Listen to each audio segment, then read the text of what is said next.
Life on a high oxygen planet would be a wild and crazy ride. Imagine taking a deep breath and feeling like you just downed a shot of espresso. The sky is a deep shade of blue, and the trees around you are gigantic, lush and green, growing at a rapid pace. Daily exercise now becomes a breeze. With all that extra oxygen, you'd be able to run faster, jump higher, and lift heavier weights. Your morning run is basically effortless, and you notice that everything seems to move faster and with more energy. But you'd also have to watch out for the wildlife. The animals around you would be simply huge, and they'd move with a heightened speed and agility. Imagine getting chased by a cheetah that's hopped up on oxygen. It'd be like running from a Ferrari with legs. But how is this even possible? And how would high levels of oxygen affect the evolution of the planet and our life in general? To answer this question, you need to understand how oxygen works. Oxygen is like the fuel that powers the engines of life. It's a gas that's all around us, making up about 21% of the air we breathe. And don't let that small percentage fool you. Every time you take a breath, these little molecules get top priority access to your body's cells and help them produce energy. Without oxygen, your cells wouldn't have the energy they need to function properly, and your body would start to shut down. Oxygen is also incredibly versatile. It's used by a wide range of organisms, from tiny bacteria to massive elephants. It's even in the ocean. Marine organisms like plankton and algae produce a ton of oxygen, keeping the underwater world thriving. And not only is it a crucial component of life on Earth, it's also a fountain of youth. Oxygen keeps our skin glowing and our minds sharp. So don't forget to walk in the fresh air more often. But that's just the beginning. Oxygen is quite a multitasker, doing a bunch of different jobs at once. For starters, it's like the janitor of the atmosphere, cleaning up all the nasty pollutants and keeping the air fresh and clean. It's also the bodyguard of our atmosphere, protecting us from harmful UV rays and other dangerous cosmic stuff. Without it, we'd be like sitting ducks in the face of space radiation. And let's not forget about the impact of oxygen on the weather. It's like the puppet master, pulling the strings of the atmosphere and creating all sorts of wacky weather patterns. Tornadoes, hurricanes, thunderstorms, they're all just a product of oxygen doing its thing. And sure, these things are incredibly dangerous, but they also help redistribute nutrients and organic matter by lifting and transporting soil, leaves, and other debris to new areas. So they low-key help fertilize soil and provide nutrients for plants and other organisms. As you can see, the little oxygen molecules are working hard to keep everything in check. So what would happen if we suddenly raise the levels up to 30, 40, even 50%?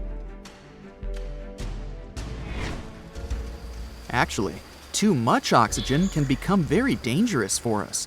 There's such a thing called oxygen toxicity. It can lead to a range of pretty bad symptoms and even the worst of outcomes. It's like eating too much candy. It might taste good at first, but you'll regret it later. It may sound surprising, but if you get too much oxygen, you'll be out of breath. You might feel great at first, but pretty soon you'll start feeling dizzy, like you've been dancing for hours without taking a break. Also, high oxygen levels can be downright toxic to your body. It can leave you feeling like you got hit by a truck. In fact, something similar happened on Earth many years ago. For example, this kind of environment existed during the Carboniferous period, when plants first began to take root on land. At that time, oxygen made up 20% of the atmosphere, about the same as today. It continued to rise over the next 50 million years, reaching levels as high as 35%. It had some pretty profound effects on the planet. Around 300 million years ago, massive forests sprang up on land and huge swamps dominated low-lying areas. But as these giant plants decayed, something strange happened. The level of carbon dioxide in the atmosphere suddenly dropped. Normally, when something decays, microbes break it down and create carbon dioxide. This gas helps us to trap the sun's heat and makes the planet warmer. But when these giant plants were buried under the deep swamps, microbes couldn't do their magic. All this made our planet much cooler, in a temperature sense. Who knew that something as simple as a breath of fresh air could have such a big impact? But this period of life on Earth helped us understand what our planet would look like if the oxygen level on it was much higher. And here's what we learned. We've already talked about the initial boost of energy and the exhaustion that follows. So we might need to wear special masks or equipment to help us breathe comfortably. Such an environment could also help you heal faster. It's like having a team of tiny doctors inside your body. But the downside is that it could also make you more susceptible to certain diseases and illnesses. So we're maintaining a balance then, I guess. And with all that oxygen, we'd have some pretty spectacular sunsets and sunrises to enjoy.